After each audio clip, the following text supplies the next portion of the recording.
We have a plane mirror, a liquid, a lens. Lens का refractive index दिया हुआ है 1.5. लिक्विड का रिफ्रैक्टिव इंडेक्स हमें कैलकुलेट करना है. और a needle placed at a distance of 45 centimetre forms an image at the same point, and then if we'll remove the liquid, now at a distance of 30 centimeter again the image gets formed. Object 30 पर, image भी कहाँ बन रही है? 30 centimetre पर. Clear है ये? That's a plane mirror. This liquid acts as a concave surface. Concave surface. That's an equiconvex lens. Equiconvex means both the surfaces have same radius of curvature. Clear? तो ये एक प्लेनो कॉन्केव सरफेस है. ये दोनों surfaces convex हैं. It's a convex lens. और ये एक प्लेन मिरर. 45 सेंटीमीटर पर ऑब्जेक्ट रखें तो इमेज बन जाती है, और 30 सेंटीमीटर पर ऑब्जेक्ट रखें तो फिर से वहीं पर इमेज बनती है. लेंस का refractive index 1.5. What's the refractive index of the liquid we need to calculate. I hope the question is clear. तो शुरू करते हैं. ध्यान दें, इम्पॉर्टेंट प्रॉपर्टी है ये. अगर प्लेन मिरर है और यहाँ कोई लेंस रख दें, ध्यान से देखो, rays from the object bend होंगी और स्ट्राइक करेंगी मिरर को, और अगर वापस आ जाएं एज इट इज तो principle of reversibility of light यहीं आकर मीट करेंगी, यानी यहीं पर फिर इमेज बनेगी. Clear? We have a plane mirror, a lens over it, any object, rays from the object, they strike the lens, then they get refracted, bend होंगी, they'll strike the mirror, reflect हुई, और फिर अगर वापस वहीं चली जाएं तो यहीं पर इमेज बनेगी. नाउ ये एज इट इज उसी डायरेक्शन में तब रिफ्लेक्ट होंगी जब ये परपेंडिकुलर होंगी. ठीक है ना? एनी रे that strikes a mirror normally is reflected back in the same direction. तो ये वापस तभी जाएगी रिवर्स डायरेक्शन में जब ये परपेंडिकुलर होगी. और अगर ये दोनों परपेंडिकुलर हैं, इट मीन्स ये पैरेलल हैं. और अगर ये पैरेलल हैं तो ये रेस कहाँ से आ रही हैं? फोकस से. तो अगर ये डिस्टेंस 10 सेंटीमीटर है तो it means the focal length is 10 centimetre. और अगर ये 20 है तो focal length is 20 centimetre. This is clear? फिर से एक बार, यहाँ ऑब्जेक्ट है, rays from the object strike the lens, bend, strike the mirror, get reflected back in the same direction and then reach the same point. Clear? तो यहीं पर image बनेगी. अगर ये रिफ्लेक्ट हो रही हैं उसी डायरेक्शन में तो ये परपेंडिकुलर होनी चाहिए, और अगर ये परपेंडिकुलर है तो इसका मतलब ये दोनों पैरेलल हैं. तो फोकस से रेज आ रही हैं, पैरेलल हैं, और पैरेलल रेज वापस जाएंगी तो they meet at the focus. Clear? यानी ये पॉइंट फोकस होगा, और ये जितना भी डिस्टेंस दिया है क्वेश्चन में, that becomes the focal length. Right. अब आगे बढ़ते हैं. This concept I think is clear. ध्यान दिया जाए, लिक्विड है और लेंस है.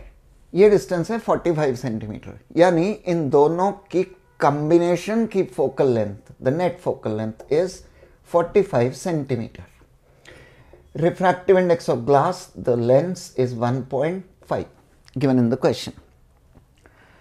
और अगर लिक्विड हटा दें तो फिर फोकल लेंथ कितनी है? 30 centimetre.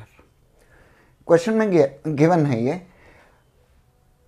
With this combination the image is being formed at a distance of 45 centimetre. और अगर liquid, if you remove the liquid, then we get the same image.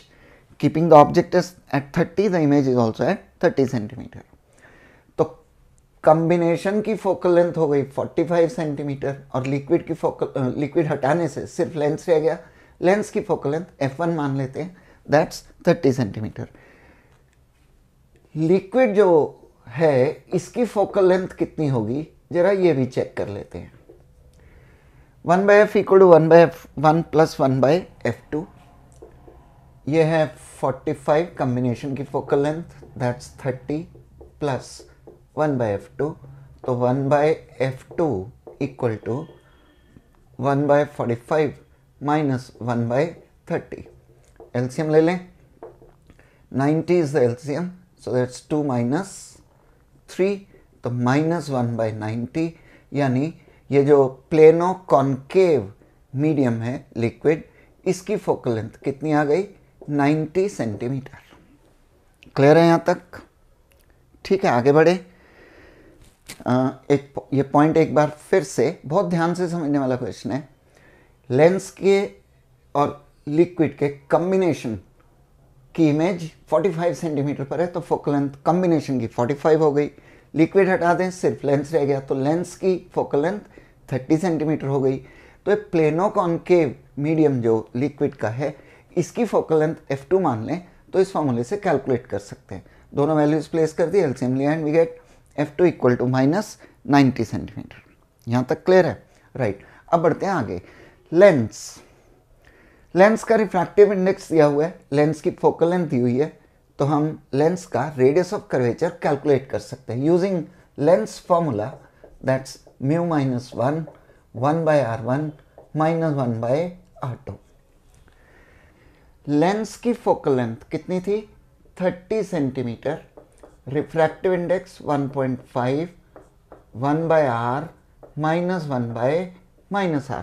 दोनों सरफेसेस का रेडियस ऑफ कर्वेचर सेम है, equi convex, तो इसका centre इधर होगा, इसका सेंटर उधर होगा, तो एक रेडियस अगर पॉजिटिव है तो दूसरा नेगेटिव लिया जाएगा। Convention to be used everywhere, 1/30 equal to 0.5 into 2/r, ये 1 आ गया, तो r कितना आ गया, 30 सेंटीमीटर। यानी ये रेडियस ऑफ कर्वेचर इस सरफेस का या इस सरफेस का रेडियस ऑफ कर्वेचर कितना आ गया, 30 सेंटीमीटर। ठीक है जी, यहाँ तक समझ में आ गया। What we have done is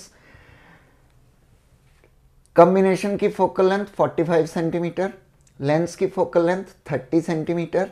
इससे हमने जो लिक्विड कॉन्केव सरफेस है उसकी focal length, liquid plano concave जो है उसकी फोकल लेंथ कैलकुलेट कर ली। अब लेंस की फोकल लेंथ से 30 सेंटीमीटर से हम रेडियस ऑफ कर्वेचर कैलकुलेट कर रहे हैं। लेंस फॉर्मूला यूज़ किया, लेंस की focal length 30 centimetre, values place की, तो रेडियस कितना आ गया, 30 centimetre. Right. Now the next last point, plano concave liquid के लिए लेंस फॉर्मूला अगर हम यूज़ करें तो mu minus 1/r1 minus 1/r2। Focal length liquid surface की कितनी थी, -90। रिफ्रैक्टिव इंडेक्स हमें कैलकुलेट करना है, प्लेनो है तो रेडियस ऑफ कर्वेचर इनफाइनाइट, और सेकेंड सरफेस का रेडियस ऑफ कर्वेचर हमने यहाँ कैलकुलेट किया है। ये लेंस का रेडियस ऑफ कर्वेचर था, और लेंस का सरफेस और लिक्विड का सरफेस सेम है, तो दोनों का रेडियस ऑफ कर्वेचर सेम होगा। कितना आ जाएगा, -30, ये आ गया mu minus 1 into minus 1/30, -90, my fault, minus minus cancel हो गया, 30 से कैंसिल हो गया, 1/3 equal to mu minus 1, mu equal to 1 plus 1/3, यानी 4/3, and that's equal to 1.33। Clear है? ये जो हमने फोकल लेंथ ली है, ये किसकी ली है, लेंस की, और ये जो फोकल लेंथ थी ये किसकी थी, कॉम्बिनेशन की, और ये किसकी फोकल लेंथ आ गई, जो प्लेनो कॉन्केव लिक्विड है उसकी। तो यहाँ F2 लिख लें, आपको याद रहेगा, इससे भूलेगा नहीं। रिवाइज करें इसको, लिख कर प्रैक्टिस की जाए। Thanks for joining in, God bless you.